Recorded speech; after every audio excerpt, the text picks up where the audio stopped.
Greetings, my beautiful lovelies. Hello, it's Emmy. Welcome back to another military ration taste test. Today, I'm going to be tasting this. And this is a food packet survival general purpose. Yes, this is the entire ration and it comes in a can. So this ration was sent to me by Russell. Russell, thank you so much for sending this to me. I have never seen a ration that looks like this before. It was issued in May of 1984, so this ration is 34 years old. Happy birthday, ration! So Russell tells me this is part of a pilot's emergency kit. It's very small, compact. It looks like a can of Spam and it's about the same size as well, but is not a can of meat. It contains some things in it. So it says right on the front of the can, the food in this packet is especially designed for survival use. The food can be eaten even when water is limited.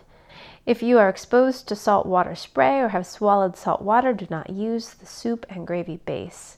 So this is probably part of a naval kit as well. It has a key here, and you put it into this tab and you unwind it to open it. All right, let's go ahead and open this. So excited to use this key. So pull this off.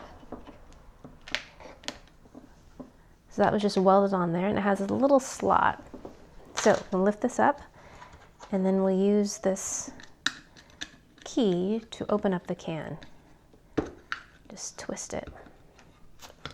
Ooh, I heard a little vacuum suck, that's good.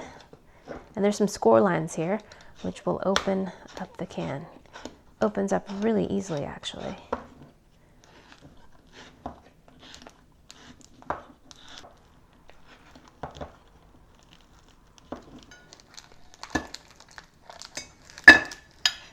That doesn't look like any food I've ever seen before. All right, this is a type 1 cornflake bar. Looks like there's a couple of them in there. Yep, so 2 type 1 cornflake bars. On the bottom of here, there's a chicken soup and gravy base, flavored. And way down here at the bottom is a packet of sugar, 6 grams. And here we have instant coffee, and looks like some more bars. So this doesn't cut exactly in half. One side is slightly larger than the other. Here is type 2. Oh, so type 1 is a cornflake bar, and type 2 is a rice cornflake bar. It smells slightly coconutty. And then here is a granola bar, compressed granola bar. A very minimal ration basically consists of just bars. I'm gonna go ahead and make up some coffee here. I'm just gonna use this bottom part of the tin. There's a little bit of paper in there, but this is a survival situation after all, so paper is not gonna hurt me. Instant coffee, and this is 1/3 of a canteen cup, which is 8 fluid ounces. And it said on here that this is roughly 6 ounces of water. Put the instant coffee in there, and it looks just like typical freeze-dried coffee crystals. It smells like it too. I'm just gonna add some cold water. It's not gonna be hot coffee, but it's gonna be coffee. Wow, I'm gonna be super careful trying to drink this out of this tin. It looks really, really sharp. I'll set that aside and I'll have that with my bar. I have 2 cornflake bars, type 1. Ingredients are cornflake, sugar-coated cornflakes, hydrogenated shortening, dehydrated egg albumin, which is just the egg whites, instant starch, and sorbitol. Oh, it says by the Weetabix Company, cereal manufacturer. This is from Clinton, Mass, which is not too far from where I am. And it sounds like basically a compressed cereal bar, right? It says cornflake bar, so it doesn't sound too bad. The plastic's all nice and intact.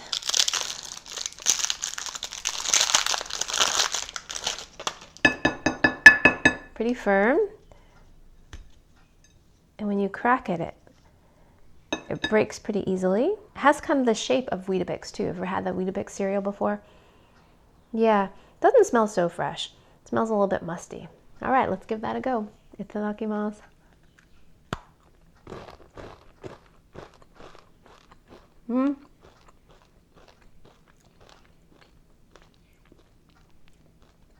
It doesn't taste that great. It's not bad. It definitely tastes stale, like a box of cereal that's been open for, 30 years. For being 34 years old, it does still have a good crunch. It's sweetened, but not overly so. It's kind of like Frosted Flakes, but not as sweet. The texture is completely different. It's like you crushed all the cornflakes and compressed them into a brick. That's exactly what this is. It's pretty dry. It's not like a power bar or protein bar. It doesn't have any chew to it. It's just kind of compressed and not chalky, but slightly crunchy.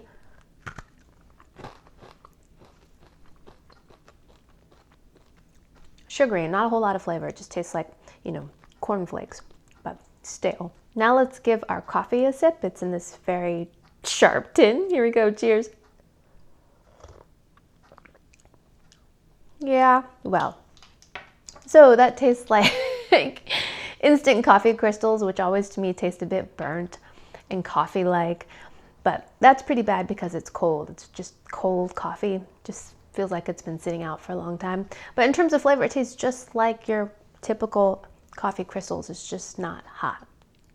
But I would imagine in an emergency situation, any little bit of caffeine or coffee would be a welcome pick you up. So yeah, not bad for what it is. I forgot to add some sugar to my coffee, which might have made it taste a little bit better, but having it with a cornflake bar, which was pretty sweet, was a pretty good combination. But in an emergency situation, you would probably still hang on to this just for the added calories. So we just had the type 1 cornflake bar. Let's try type 2. This is the rice cornflake bar.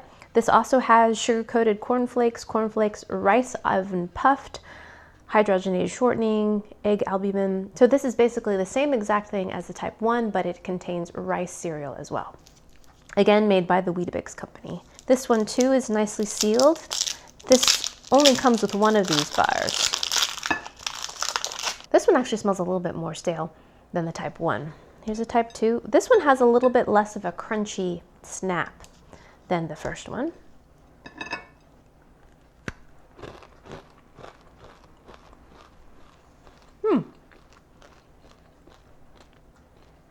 It actually smells more stale than it tastes. It's still stale. Don't get me wrong, but it's also sweeter than the first one.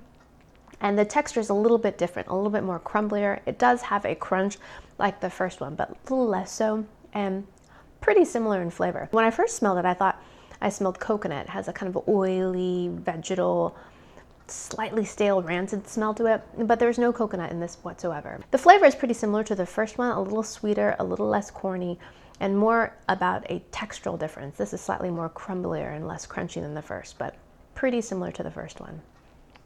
Yeah, again, emergency situation, emergency food, right? I'm actually pretty impressed. This is 34 years old and the food is still relatively palatable. Nothing's moldy, nothing's fermented. That's good in my book because we don't want botulism. No. All right, now let's prepare our soup or gravy. And this is the soup and gravy base. I'm going to make it in the other half of this very sharp tin. And this contains salt, dextrose, starch, monosodium glutamate, hydrolyzed vegetable protein, chicken fat, powdered chicken flavoring, calcium silicate, and turmeric. So it sounds like a typical bouillon, right? This is still soft. Look at that. So there's the soup base. It looks just like chicken bouillon, and it's crumbly and dry still. And I'm gonna pour some water in there.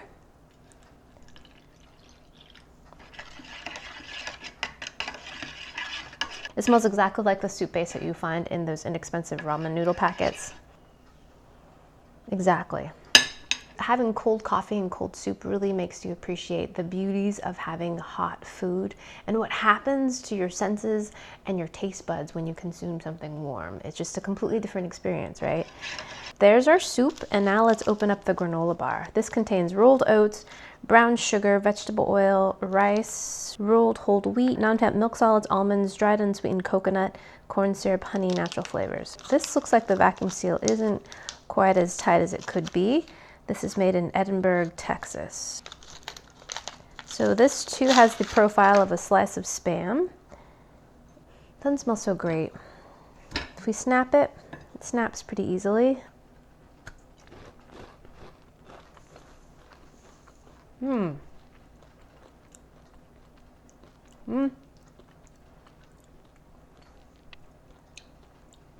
I think at one time this might have tasted good, but it doesn't taste good now.